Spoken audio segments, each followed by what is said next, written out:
Buenos días a todos. Doy gracias a Dios por otra oportunidad de ministrar la palabra de Dios a ustedes. Gracias por la música, hermana Jody, Diana.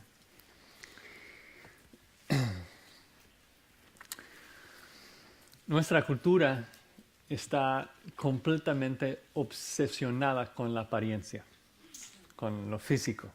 Nos preocupamos con nuestra propia apariencia física, siempre estamos de dieta, gastamos horas cubriéndonos con maquillaje, arreglando el cabello, cuidamos la pintura de nuestros autos y las manchas de nuestra alfombra, elegimos líderes guapos, encantadores.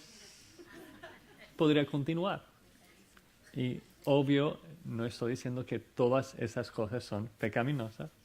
Simplemente enfatizar de que muchas veces la forma que nos evaluamos a nosotros mismos y a los demás tiene que ver con la apariencia.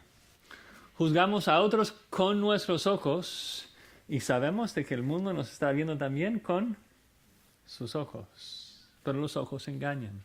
Entonces, cuando juzgamos en base a lo que se ve, erramos. Y tristemente es como si fuera parte de nuestro ADN. A partir de Génesis 3, el buscar lo agradable a los ojos, en vez de analizar las cosas al nivel espiritual. Al hombre natural no le interesan las cosas que son del espíritu, le interesan las cosas que son físicas. Y eso es un problema enorme, ya que Dios nos juzga de acuerdo al corazón. Pero eso no solamente es un problema de juzgar a otros. Puede ser aún más peligroso cuando se trata de nuestra autoevaluación.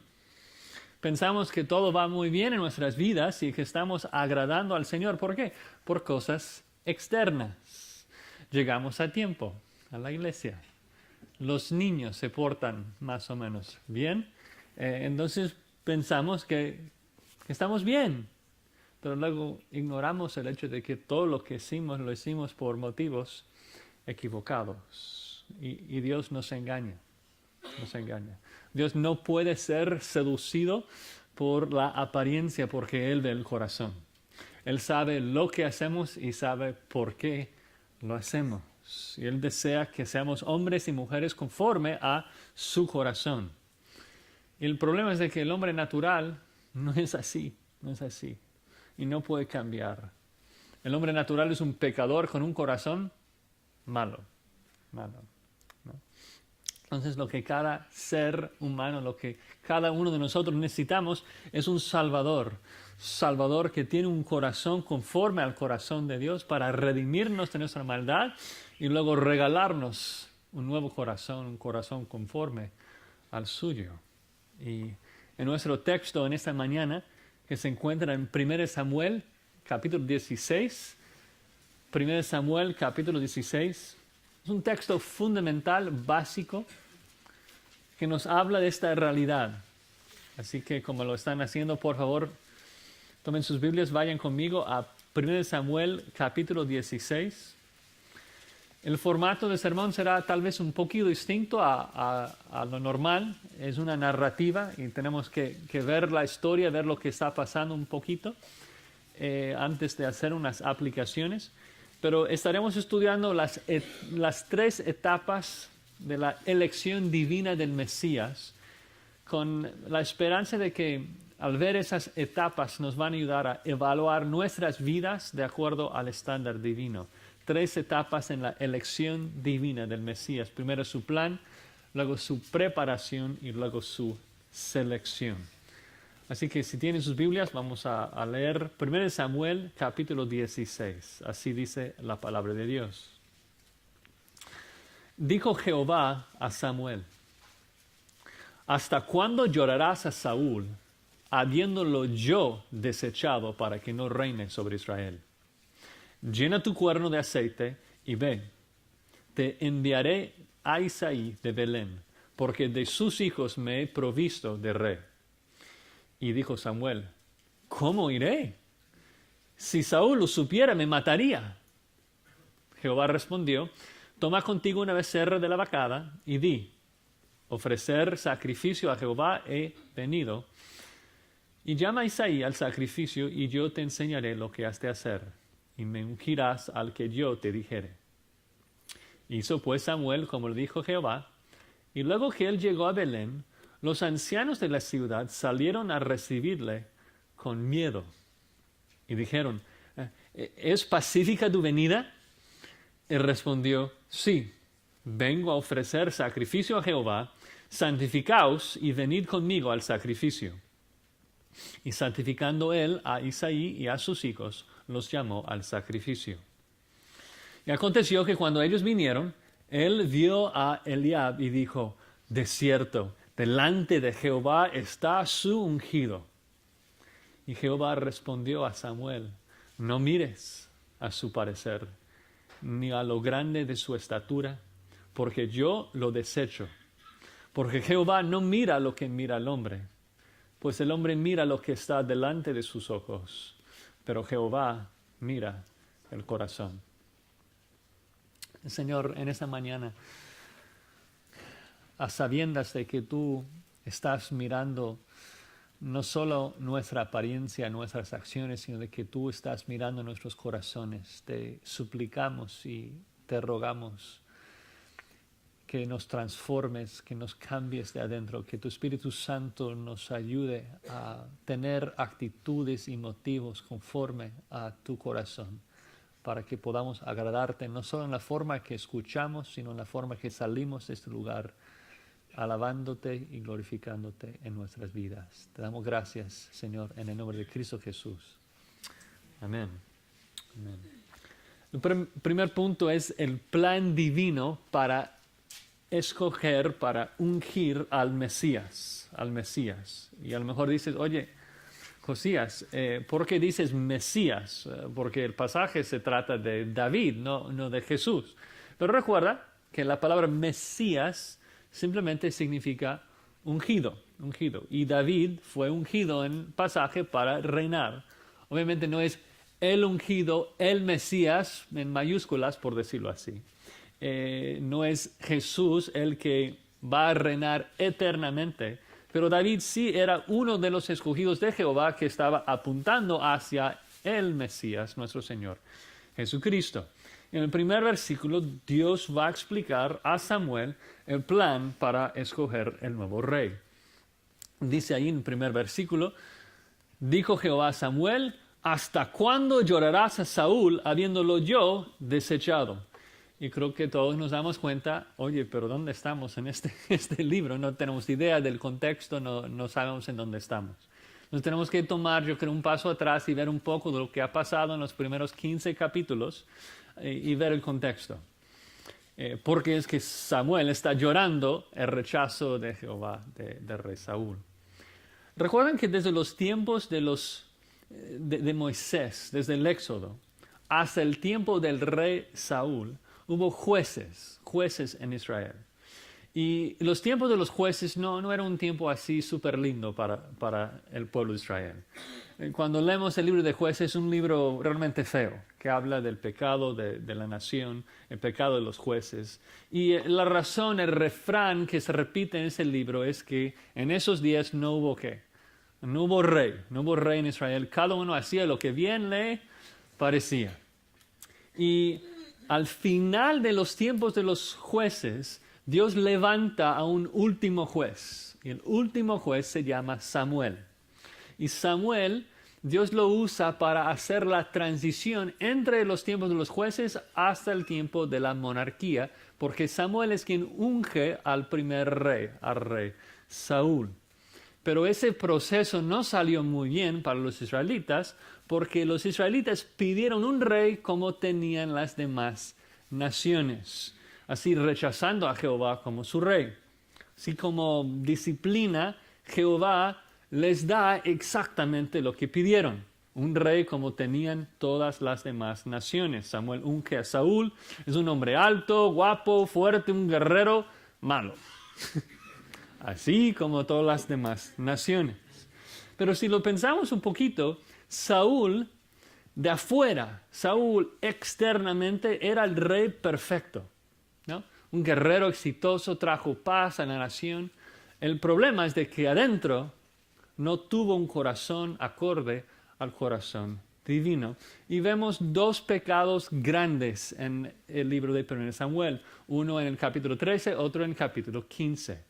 En 1 Samuel 13, Saúl no espera a Samuel para ofrecer un sacrificio y rompe la ley de Moisés. El rey no tenía derecho de ofrecer sacrificios.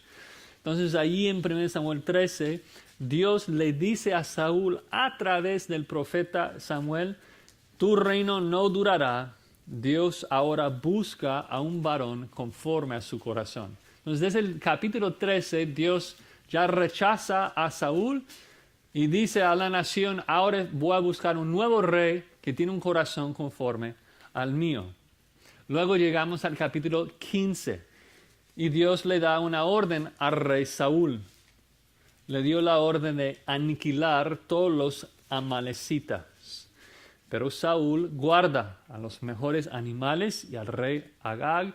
Y para el colmo, dice a Samuel que lo hizo para Dios, bajo el pretexto de adorar a Dios. Y ahí es donde Samuel le dice esas palabras famosas, el obedecer es mejor que el sacrificio. Y habiendo dicho esto, Samuel cortó en pedazos al rey Agag y proclamó frente a todos los israelitas de que Saúl ya no era rey de Israel porque Dios lo había rechazado. Eso es el contexto en donde entramos en el versículo 1 del capítulo 16, en donde Samuel sigue llorando el rechazo divino. El texto no dice exactamente el por qué, pero algunas razones son obvias por el contexto. Primero, Saúl fue un instrumento divino para traer paz a la nación, de sacar a la nación de Israel de los tiempos terribles de los jueces y darles paz. Saúl, humanamente hablando, de formas externas, hizo muchas cosas muy bien para la nación de Israel. Segundo, vemos de que Samuel tenía un afecto, un amor hacia Saúl. Lo vio como un líder exitoso, como una gran provisión de parte de Jehová. De hecho, cuando Samuel presenta a Saúl delante del pueblo, dice allí en el capítulo 10, ¿habéis visto al que ha elegido Jehová, que no hay semejante a él en todo el pueblo? Y el pueblo, lo recibe con los brazos abiertos, muy entusiasmados. Dice que todo el pueblo clamó con alegría diciendo, ¡viva el rey! Entonces mucha emoción ahí, muchos sueños de lo que Saúl iba a hacer. Pero ahora los sueños se convirtieron en una pesadilla porque el rey no tuvo un corazón conforme al corazón de Dios y Dios lo rechazó. Y lo triste de nuestro pasaje es de que Samuel, el profeta Samuel, sigue llorando la decisión divina de rechazar al rey. Samuel rehúsa, niega creer y confiar de que Dios iba a proveer un mejor rey y sigue llorando de que Dios había rechazado al rey Saúl. Versículo 1 es clarísimo, Dios regaña a Samuel, ¿hasta cuándo vas a llorar?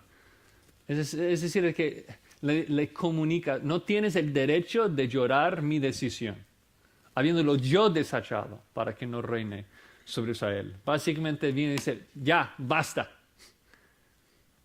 Segunda mitad del versículo 1, Dios le dice el plan, llena tu cuerno de aceite. Ese cuerno se usaba como una vasija, un vaso muy especial para la unción. Y luego dice, ve. La idea es marcharse, ir, caminar, ya vete. Te enviaré a Isaí de Belén. Y el punto es que Dios solamente le va a dar la dirección, le va a decir a dónde va a ir, pero ya, vete y te voy a dar instrucciones en camino, pero demanda obediencia inmediata. Explica la misión, explica el propósito de la misión, mejor dicho. Dice que vas a ungir al nuevo rey. Literalmente Dios le dice a Samuel de que de Isaí, de sus hijos, he visto al rey. En la traducción pone he provisto, pero literalmente dice he visto el rey. Y lo menciono porque el verbo ver se usa muchas veces en esta sección. Es una palabra muy, muy clave de que Samuel, el gran vidente Samuel, va para ungir al nuevo rey, pero él no puede identificarlo, nadie puede verlo. Dios es el único que puede verlo porque Dios es el único que ve el corazón. ¿No? Versículo 2. Yo creo que para el lector, uno que no había leído esto antes y no había leído el resto de la Biblia, el versículo 2 hubiera sido muy inesperado. ¿Por qué digo esto? Porque Dios le da un mandato a Samuel y él contesta, ¿cómo? Implícito, no puedo obedecer. Tu plan es una misión suicida, no funciona. Saúl me va a matar, yo no voy a poder ungirlo.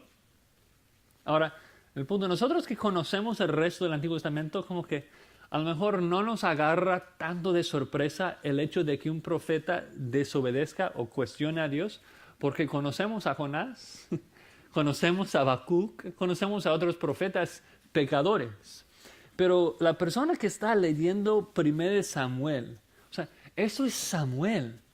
Él no ha desobedecido en los primeros 15 capítulos. Es el único que ha sido completamente obediente en todo, al pie de la letra. En contraste a Elí, en contraste a Saúl, Samuel siempre obedecía a Dios. Yo creo que lo que el lector hubiera esperado sería quitar los versículos 2 y 3. Versículo 1, Dios le da el mandato, ve, te enviaré a Isaí de Belén, porque de sus hijos me he provisto de rey. Versículo 4, hizo pues Samuel como le dijo Jehová. O sea, eso es lo que uno esperaría del gran Samuel, profeta, vidente.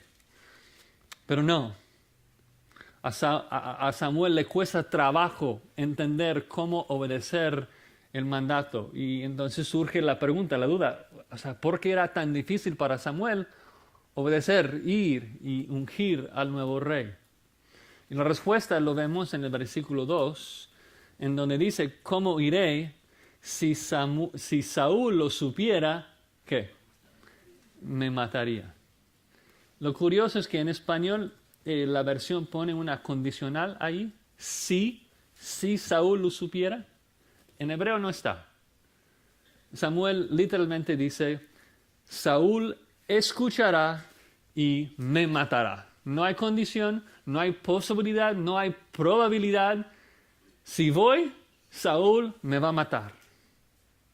Entonces, uno a lo mejor dice, oye, pero ¿por qué piensa Samuel esto? ¿Por qué no puede ser? O sea, como que es una misión clandestina, simplemente viaja a Belén, unge al rey y luego regresa. O sea, eso no sería tan difícil. Belén es una ciudad que conocemos, probablemente pensamos en una ciudad grande. Sería fácil entrar y salir de la ciudad. Bueno, lo interesante es de que nosotros cantamos de Belén y conocemos a Belén. Entonces pensamos a lo mejor de que es una ciudad famosa con mucha gente. Pero la pregunta es, si Belén era una ciudad grande y famosa en 1 Samuel capítulo 16. O sea, Belén llega a ser importante porque David nació ahí y luego el segundo David, nuestro Señor Jesucristo, nació ahí, así que cantamos de Belén. Pero Belén era una ciudad famosa en 1 Samuel 16. Por eso lo llamamos el pueblecito Belén, porque es una aldea, o sea, es un pueblecito, es una aldea muy pequeña. Y el gran vidente, el juez de todo Israel, no va a poder entrar en un pueblo así muy pequeño sin que el rey supiera. Israel no es una nación tan grande. Y Saúl lo sabe, ¿no? Saúl sabe de que seguramente va a llegar al oído del rey. Entonces, Samuel ve el mandato como una misión suicida, como mencioné, así que expresa su inquietud. Y yo diría hasta cuestiona el plan de Dios. Samuel no está pidiendo información, oye, pero Dios, ¿cómo es que puedo hacerlo? Sino que cuestiona cómo obedecer. Saúl me va a matar. Y lo lindo es que Dios, a pesar de la duda de Samuel, Dios en su bondad ni siquiera lo regaña, sino al contrario le da confianza, le ayuda. Le dice ahí la mitad del versículo 2, entonces, si estás preocupado, toma contigo una becerra de la vacada y di, a ofrecer sacrificio a Jehová he venido. Es decir, yo te voy a ordenar de que hagas un sacrificio allí en Belén. Tienes que hacerlo. Y cuando vas, entonces, solamente vas a mencionar esta parte del plan. No tienes que publicar todo lo demás. Y hay gente cuando lee esto que lo ve un poco mal. Como que va para ungir al rey, pero luego Dios como que le dice que puede mentir y decir, no voy a ungir, sino que voy al sacrificio. No es lo que está pasando. Lo que está pasando es de que Dios simplemente dice, si estás preocupado de que Saúl se va a enterar, pues no tienes que publicar toda la información. No estás obligado a dar toda la información. Una ilustración sería si una patrulla te para y luego te pregunta, ¿y qué estabas haciendo? No estás obligado a comenzar desde tu niñez y hablarle todas las veces que has cometido una infracción. O sea, no tienes que decirle todo. Tienes que darle la información que tiene la autoridad de saber.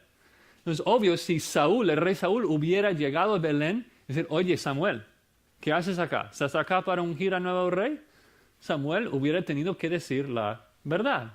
Pero Dios le pone tranquilo y le dice, mira, si estás preocupado, mira, vas a ir a Belén para hacer un sacrificio, también para ungir al rey, pero no tienes que publicar a todo el mundo que vas para ungir. Vas y dices la verdad, dices que vas para el sacrificio. Entonces, más o menos para los curiosos que tenían esa duda, como yo lo tenía cuando la primera vez que lo leí. Bueno, eso nos lleva al versículo 3, en donde dice, llama a Isaí y yo te enseñaré lo que vas a hacer y me ungirás al que yo te dijera. Que también para los que han estado leyendo 1 Samuel es un poco no esperado. Samuel no estuvo acostumbrado a tener que esperar información, a no estar enterado de la situación. Porque si nos preguntamos, por ejemplo, ¿Jehová ya sabe quién es que Samuel va a ungir? Sí, Jehová sabe que va a ungir a David. No es de que Dios todavía está buscando, oye, ¿quién va a ser? Jehová lo sabe. La pregunta es, entonces, ¿por qué no lo comunica a Samuel? ¿Por qué no dice a Samuel, oye, vas a ir a la casa de Isaí y me vas a ungir a su hijo más pequeño que se llama David? No le da información. Pero antes, en 1 Samuel, así Jehová trabajaba con Samuel, dándole toda la información. Por eso es el vidente. Es el que sabe las cosas antes de que pasen, porque Jehová ya se lo había revelado. ¿Recuerdan cuando Samuel unge al rey Saúl? Esa historia en 1 Samuel capítulo 9, Saúl está buscando sus asnas, las asnas, mejor dicho, de su padre. No las encuentra, entonces busca al vidente para que le ayude. Y eso es lo que dice 1 Samuel capítulo 9, versículo 15, de que un día, antes de que Saúl viniese, Jehová había revelado al oído de Samuel diciendo, mañana a esta misma hora yo enviaré a ti un varón de la tierra de Benjamín, al cual ungirás. Versículo 17. Y luego que Samuel vio a Saúl, Jehová le dijo, he aquí, este es el varón del cual te hablé. Es decir, de que, desde antemano Samuel está acostumbrado a tener información. Pero esta vez, no. Esta vez Jehová manda a Saúl, el gran vidente, le manda ahí ciego, sin información. Y lo hace con un propósito muy importante. Samuel no va a saber cuál de los hijos debe de ungir. ¿Por qué? Porque Dios quiere enseñarle a Samuel y a nosotros una lección muy importante. Y la lección es esta, de que aún los mejores hombres, aún el gran vidente Samuel, no puede ver lo que Dios ve. Aún el mejor hombre es ciego en comparación a Jehová. Aún los mejores hombres escogerían mal para su propia destrucción. todo el texto va hacia el versículo 7, en donde aprendemos de que debemos confiar en Jehová, debemos confiar en su plan y en sus propósitos. ¿Por qué? Porque Él es el único que puede ver el corazón de las cosas. Nosotros tenemos una vista parcial, ¿no? Observamos la completa soberanía de Dios en este pasaje. Es tan claro, está al control de todo, no solamente las cosas de afuera, sino las cosas de adentro, lo que pasa en el interior del hombre. Y digo que eso es muy importante en el desarrollo del libro, porque un israelita a lo mejor podría haber llegado a esa conclusión. Bueno, Dios escogió a Saúl. Saúl era el plan A, pero no funcionó. No funcionó. Así que ahora vamos por el plan B con David a ver si él funciona. A ver si él sirve. Y no es lo que está pasando acá. Dios demuestra acá tan claramente de que él jamás había escogido a Saúl. Saúl fue la elección de la gente. Pero Dios había escogido a David. David era el primer rey que Dios había escogido. Y esto lo que hace es de que aumenta la confianza que la gente tiene, no solo en David, sino en el linaje de David. De que este era el que Dios siempre había escogido. Y eso es tan importante, obviamente, porque desde el linaje de David nace el Mesías, nuestro Señor Jesucristo. Entonces, este principio aplica no solamente a David, sino también a su Hijo Jesucristo, el Mesías. No es de que Dios quiso que Salomón fuese el Mesías, pero hoy es que con las mujeres no puede ser él, entonces, bueno, vamos a ver si su hijo Robam y luego él tampoco es muy duro y otro, hasta rendirse y finalmente decir, ay, que, bueno, voy a tener que mandar a mi hijo. O sea, Dios no es así. No es de que va con plan B, es de que siempre sabe de antemano lo que va a hacer. Dios pudo haber mandado a su hijo en los días de Adán. No lo hizo a propósito, porque es mejor así. Siempre tiene propósitos buenos y podemos confiar en Él porque Él es el único que puede ver las cosas. Quiso revelarse a nosotros. Quiso que nosotros tuviéramos una idea de lo que es un rey humano caído y malo antes de ver su perfecta provisión en el Rey Jesucristo. Jamás hubiéramos apreciado al Mesías si Dios no hubiera llevado a cabo todo su plan, como lo vemos. Y nuestra reacción debe de ser, oh, profundidad de las riquezas, de la sabiduría y la ciencia de Dios. Cuán insondables son sus juicios, inescrutables sus caminos, porque realmente ni siquiera podemos comprender la lógica detrás de sus decisiones, porque no vemos lo que Él ve. Jesús no es el plan B. No, Dios no estuvo diciendo, ay, ojalá Adán hubiera obedecido. Ahora, ¿qué voy a hacer? Bueno, les doy mi ley, a ver si funciona. Ojalá los israelitas hubieran obedecido mi ley. Pero ya que eso tampoco funciona, les mando a Jesucristo. No, ves de que el plan de Dios es perfecto, ¿no?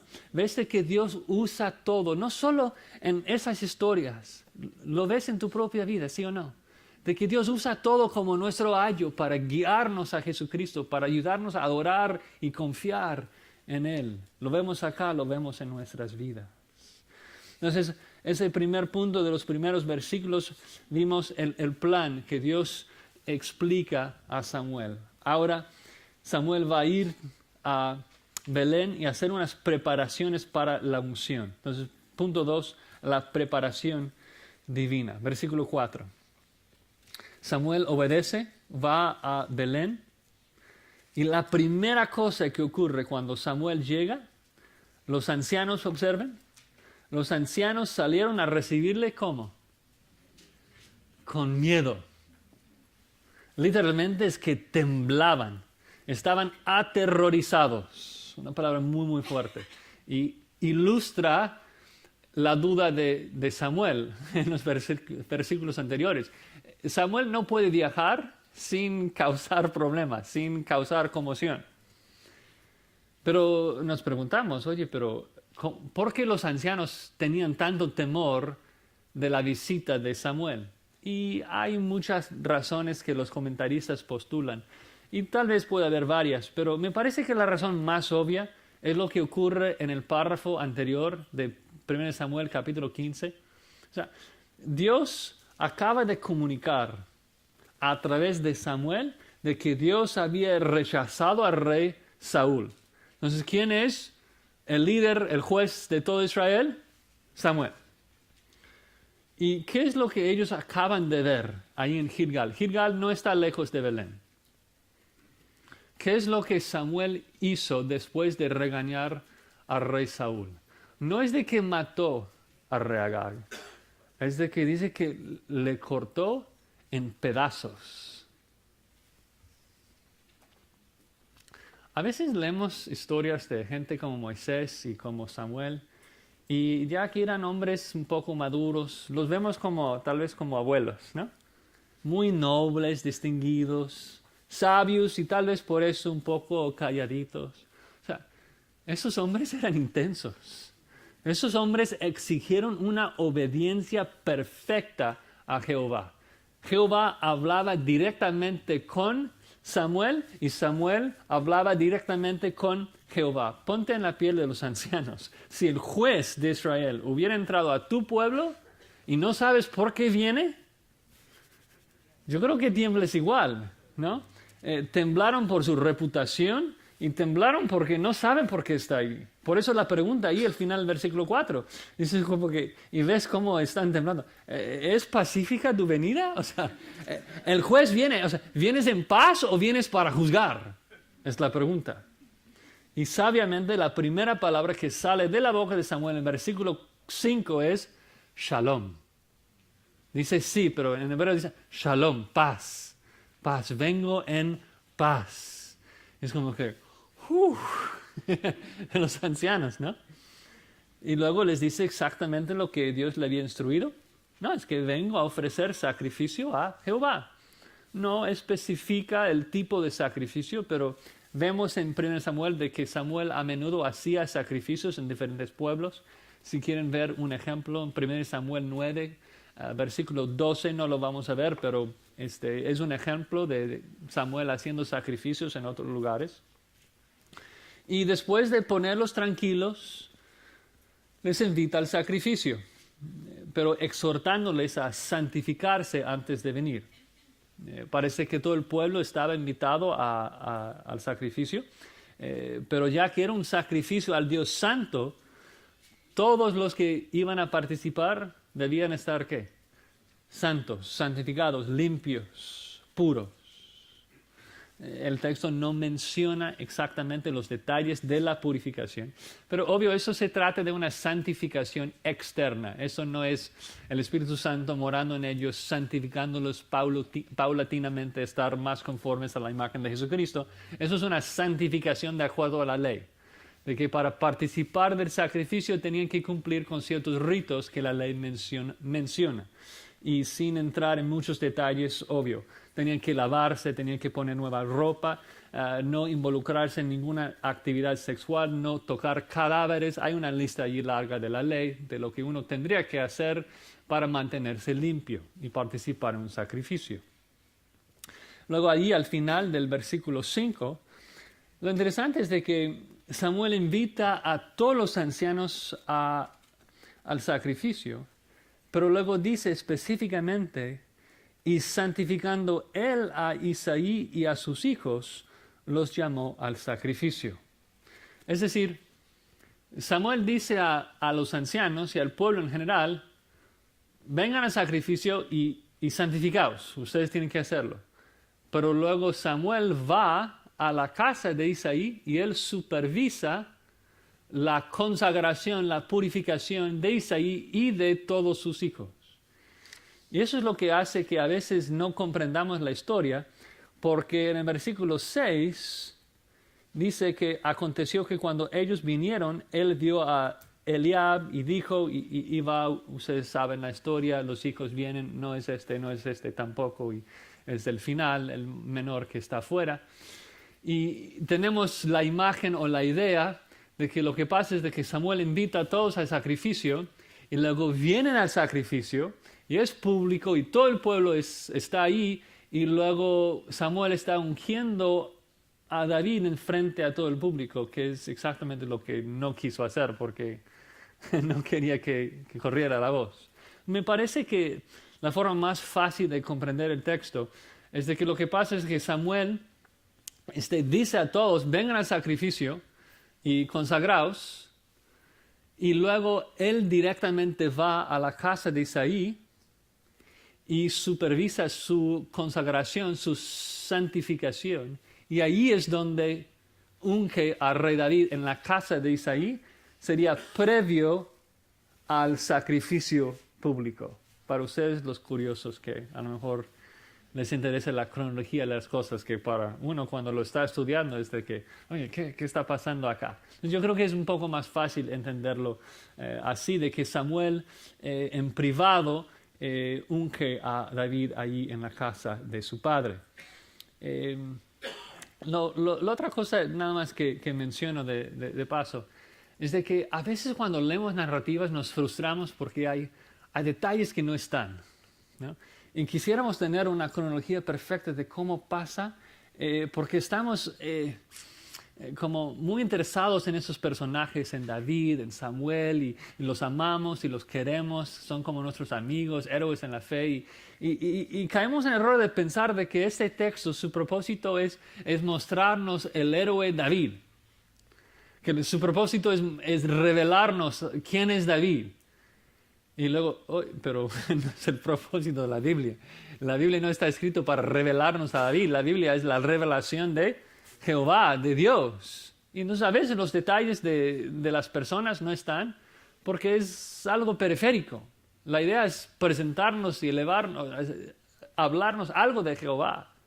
Y en cada línea aprendemos algo de Él, ¿no? ¿Qué aprendemos acá? Nada más pensando un poco de aplicación. Si vas a hacer un sacrificio, si tú vas a sacrificar algo a Jehová, algo que tienes que hacer algo primero. Eres un Dios santo. Tienes que purificarse primero. No puedes venir a su presencia con pecado. O sea, hay diferencias entre el antiguo pacto y el nuevo pacto en cuanto a las cosas que uno tenía que hacer, pero el principio está ahí desde el inicio, ¿no? De que si vas a adorar a Jehová, tienes que estar puro, tienes que estar santificado, ¿no?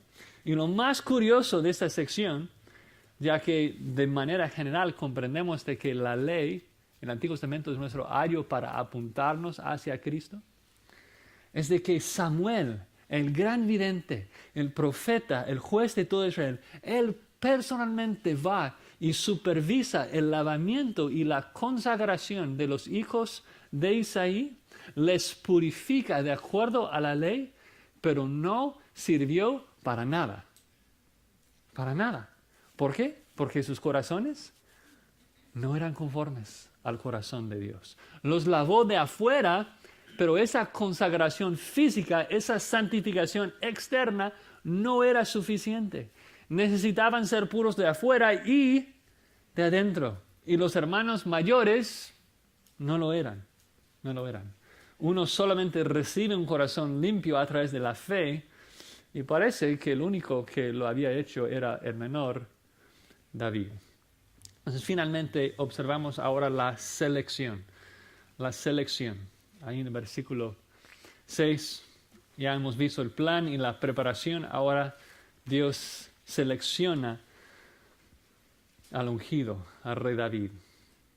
Samuel entra ahí en la casa y ve al primogénito, ve a Eliab.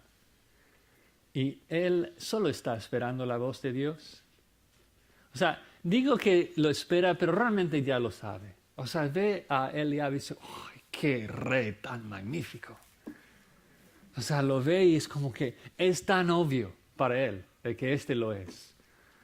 Y me encanta el hecho de que en la narrativa bíblica podemos entrar en la mente de esos hombres y saber exactamente lo que estaban pensando. Porque dice ahí de que Samuel dijo, pero no lo dijo en voz alta, es que lo dijo a sí mismo, es de que lo pensó. ¿Qué es lo que pensó? De cierto, seguramente, o sea, el ungido de Jehová está en su presencia. Ahí está, y Samuel está listo para descorchar el cuerno y ungir a Eliab cuando Dios le habla. Pero Dios no le dice lo que esperaba escuchar. Recuerda en versículo 3, Dios ya le había prometido de que tú vas a ungir al que yo te dijere. Entonces, cuando él ve a Eliab, espera escuchar las mismas palabras que escuchó en 1 Samuel 9, lo que escuchó con Saúl. He aquí, este es el varón del cual te hablé. Entonces, como que escucha la voz y como, ok, este lo es. Y luego, Porque Dios quiere enseñarles una lección. Samuel ya había analizado todo mal. Todo mal. Observen lo que el texto dice. El texto dice que cuando Samuel vio a Eliab, llegó a su conclusión de que era el rey. Samuel pensó que podría identificar al ungido de Dios con sus ojos. Por eso Samuel no buscaba lo que Dios buscaba. Samuel se había olvidado de las palabras que él mismo proclamó en el capítulo 13, versículo 14, que Jehová se ha buscado un varón conforme a su corazón. Él debía haber comprendido de que la apariencia externa no figuraba entonces en la selección divina. Además, uno hubiera pensado de que Samuel ya había entendido, aprendido la lección de que ungir a un hombre solamente porque es alto y guapo no funciona. No funciona. Pero Samuel, como tú y yo, estamos aprendiendo todavía. Samuel vio la necesidad de carros y caballos, de tener un ejército fuerte. Hermanos, Dios no necesita nuestra fuerza. Muchas veces escoge a quién, al débil, para avergonzar al fuerte, ayudándonos a confiar y mostrando de que Él dio la victoria, no nuestros propios brazos. Continuando ahí en el versículo 7, Dios le dice a Samuel, es una orden básicamente, dice, no mires a su parecer, ni su estatura. Y el punto es que no es relevante. Ni siquiera debía ser un factor en su evaluación, no lo mires. El verbo ahí es un poco más de ver, se trata de observar, de mirar o de evaluar. Y el punto es de que Jehová dice a Samuel, no debes basar tu decisión en lo que tus ojos ven. Si es guapo o no, irrelevante. Si es alto o no, irrelevante. Y obvio el punto no es de que Dios quiere solamente reyes feos. Porque luego en el texto dice que David era hermoso de ojos y de buen parecer. Pero el punto es de que esa no era la razón por la cual Dios la había escogido, ¿no? Y el hecho de que Eliab era alto, que tenía buena estatura, pues ojalá esto nos ganaría con Dios, algo, ser alto. Pero no funciona así. Esas cosas externas no tienen nada que ver. Si alguien es alto, fuerte, guapo, no significa que va a ser un buen líder en la mente de Dios. Saúl todavía vio la necesidad de tener un rey fuerte, cuando la fuerza humana era irrelevante para con Dios. Sería semejante a dos hormigas que están peleando sobre quién es más fuerte para ayudar a un humano. Es de que no importa, es que no es relevante. Samuel está fascinado con la fuerza del líder. Y entonces está listo para ungir a otro Saúl, quien iba a destruir la nación. Dices, oye, Josías, pero ¿cómo comparas a Eliab con Saúl? Saúl es un hombre bastante malo y pobre Eliab no dice nada de él. Pero observen los verbos que se usan en el texto. Ahí en el versículo 7, Dios dice de Eliab, yo le desecho. Si has estado leyendo 1 Samuel, ya has leído ese verbo 3 veces.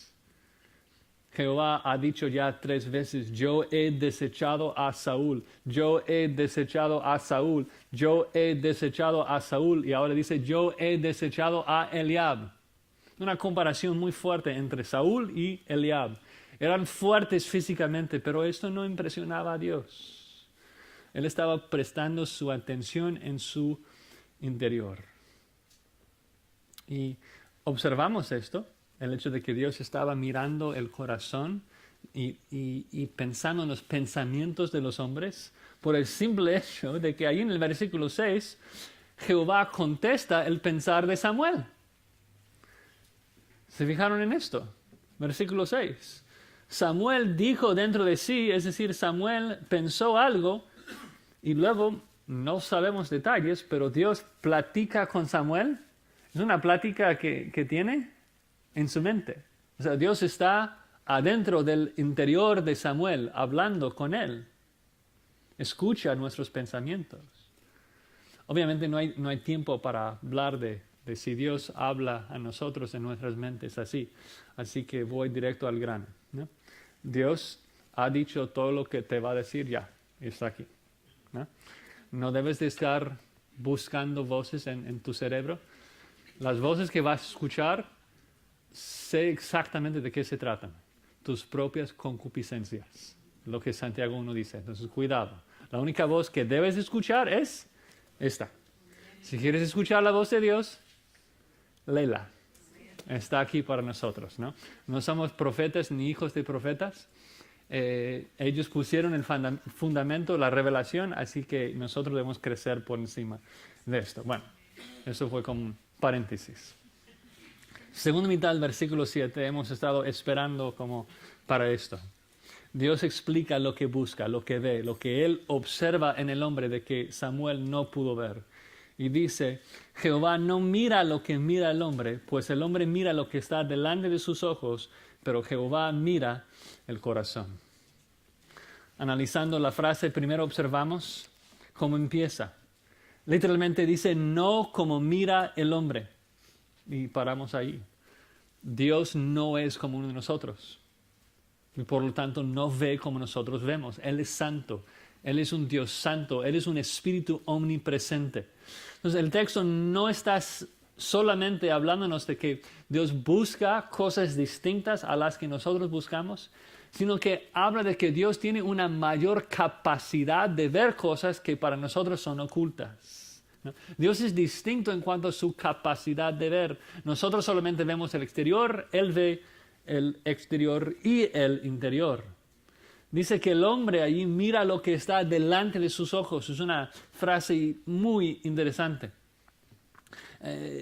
Literalmente dice de que el hombre ve a sus ojos. Y el punto es de que nosotros solamente vemos a través de una sola cosa, y es los ojos. ¿Y qué es lo que vemos? Los ojos de otros. Todo lo que hacemos como hombres se trata de la apariencia, de lo que vemos y de lo que vemos que la gente está viendo en nosotros. Todo tiene que ver con la apariencia física. Eso es el problema, ¿no? Todo tiene que ver con los ojos. Nos preocupamos con lo que vemos y con lo que la gente ve de nosotros, pero los ojos nos engañan. En contraste, Dios ve todo. Él ve lo exterior y lo interior. Él ve la acción y la actitud. Jehová mira el corazón. Y surge la pregunta en el texto entonces, ¿qué es lo que Dios busca con su mirada santa? ¿Qué es lo que a Él le interesa ver en el corazón y la intención del hombre? Y el contexto es claro. Él está mirando, buscando un hombre que tiene un corazón conforme a su corazón, ¿no? Conforme al corazón divino. Alguien que amaba lo que Él amaba, que odiaba lo que Él odiaba. Y eso es precisamente lo que observamos más tarde con David, ¿no? Vemos en el Salterio cómo David canta a su amado Dios. Vemos cómo Dios odia lo que Dios odia cuando corta la cabeza de Goliat por blasfemar el nombre de su amado Dios, ¿no? Entonces lo interesante es de que si la Biblia terminaría en 1 Samuel 16, uno diría, uy, vaya, Dios escogió el perfecto rey entonces, al rey David. Ya estuvo. Pero yo creo que en la mente de todos nosotros nos surge una duda. Oye, si David era un hombre tan conforme al corazón de Dios, ¿qué pasó con Betsabé?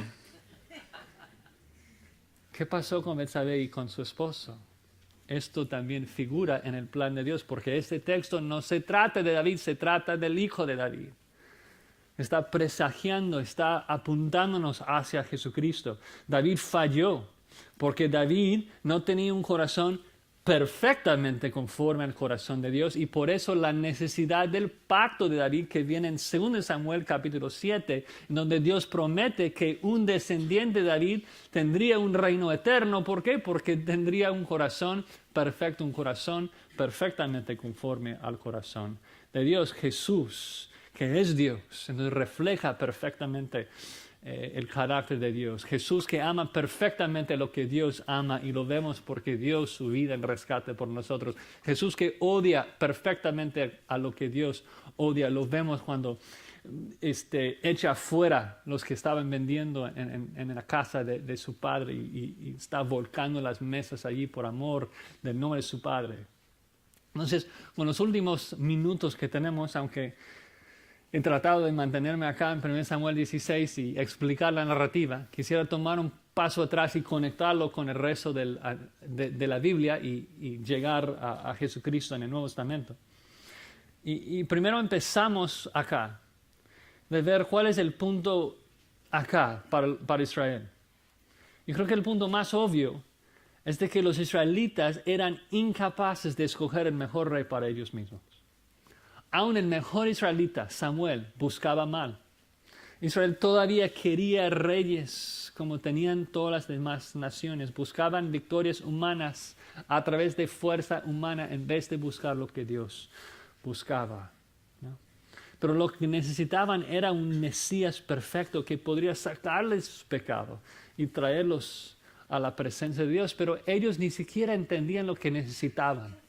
Ni siquiera sabían qué debían de buscar. Y me pregunto si no somos iguales. Aún acá, en la iglesia. Un comentarista dice lo siguiente, y cito, hablando de lo que buscamos en nuestros líderes.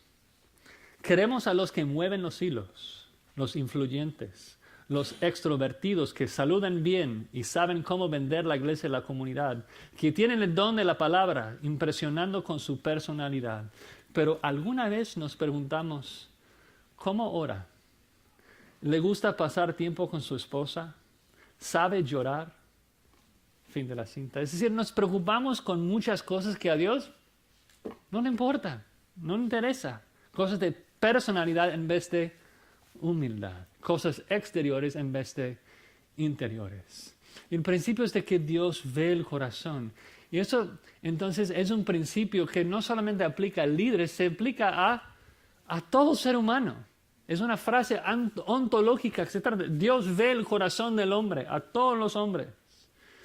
Dios está viendo a tu corazón. Dios está buscando hombres que tienen corazones conforme al suyo. Leyendo nuestros corazones, la pregunta es cuando ve tu corazón, ¿qué ve allí? Cuando ve mi corazón, ¿qué ve allí? ¿Recuerdas las palabras de Jesús a los fariseos? Mateo 23, nada más escuchen un pasaje que conocen. Ay de vosotros, escribas y fariseos, hipócritas, porque limpiáis lo de fuera del vaso del plato, pero por dentro estáis llenos de robo de injusticia. Ciego, fariseo ciego, limpia primero lo de dentro del vaso del plato para que también lo de fuera sea limpio. Ay de vosotros, escribas y fariseos hipócritas, porque sois semejantes a sepulcros blanqueados, que por fuera la verdad se muestran hermosos, mas por dentro están llenos de huesos de muertos y de toda inmundicia. Son palabras terribles. ¿Por qué? Porque tenemos las mismas tendencias. Sabemos que la gente solamente nos ve con sus ojos, así que vivimos para agradar al ojo humano. Hacemos nuestra justicia para ser visto por ellos. Además, no solamente intentamos engañar a hombres, también razonamos así con Dios. Por ejemplo, si preguntas a una persona de la calle, ¿por qué piensas que vas al cielo? ¿Qué va a decir? Bueno, es que al fin y al cabo he hecho más bien que mal. Yo no soy un asesino, ni adúltero, ni ladrón. Bueno, por fuera. Es el punto. Odian y codician, pero ya que solamente se juzgan a sí mismos en base a cosas externas, piensan que están bien cuando no, porque el juez del universo está viendo su corazón. El hombre está lleno de inmundicia. Santiago 1 dice que las concupiscencias están saliendo desde adentro de nosotros. Mateo 15 dice que lo que nos contamina, ¿qué es? Lo que sale de adentro del hombre. La imagen es de que somos vasos. Eres un vaso lleno de inmundicia, pero lo peor de todo es que en la base de ese vaso es una fuente que brota constantemente más y más porquería, inmundicia. Terrible. Son palabras terribles y condenadores lo que Jesucristo dice a los fariseos. Dice, limpia primero lo dentro del vaso. Qué horrible mandato. Qué horrible mandato. Limpia tu interior. Jesús está usando la ley para mostrarles su necesidad de un Salvador. Límpiate de adentro. ¿Quién puede hacer esto? ¿Quién puede limpiar lo que es de adentro? Lo que es parte de su esencia. ¿Mudará el etíope su piel? ¿El leopardo sus manchas? No, no podemos cambiar nuestra naturaleza. Dios ve el corazón. ¿Qué? O sea, leemos 1 Samuel 16 como creyentes y decimos, ¡ay, qué lindo! Dios ve el corazón. Son palabras terribles que Dios, el juez santo del universo, está leyendo tu corazón y mi corazón. Eso trae ira, porque Él es justo y santo. Nadie puede lavarse de esto. Él lee cada intención, cada motivo, cada pensamiento. ¿Cómo te vas a lavar si está brotando dentro de ti una fuente de suciedad? Da pavor esa sección. La palabra de Dios es una espada de dos filos que discierne las intenciones y nos parte hasta el hombre interior. Ve nuestro corazón. Estamos desnudos y abiertos delante de Dios.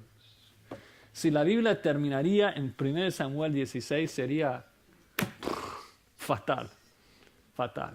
Pero lo bueno es de que el punto del pasaje es mostrar esa fatalidad y apuntarnos hacia uno que nos redime, que nos salva de esto, a Jesucristo.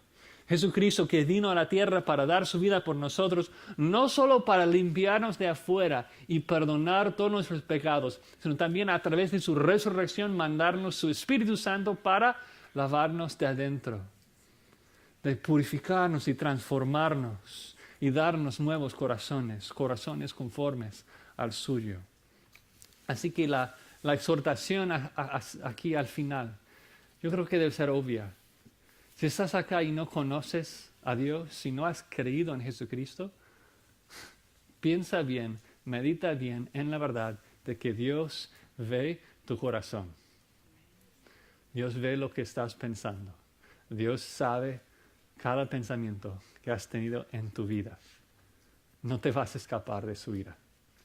Corre a Jesucristo, corre a Jesucristo. Él murió en lugar de pecadores para darnos vida eterna a través de su resurrección.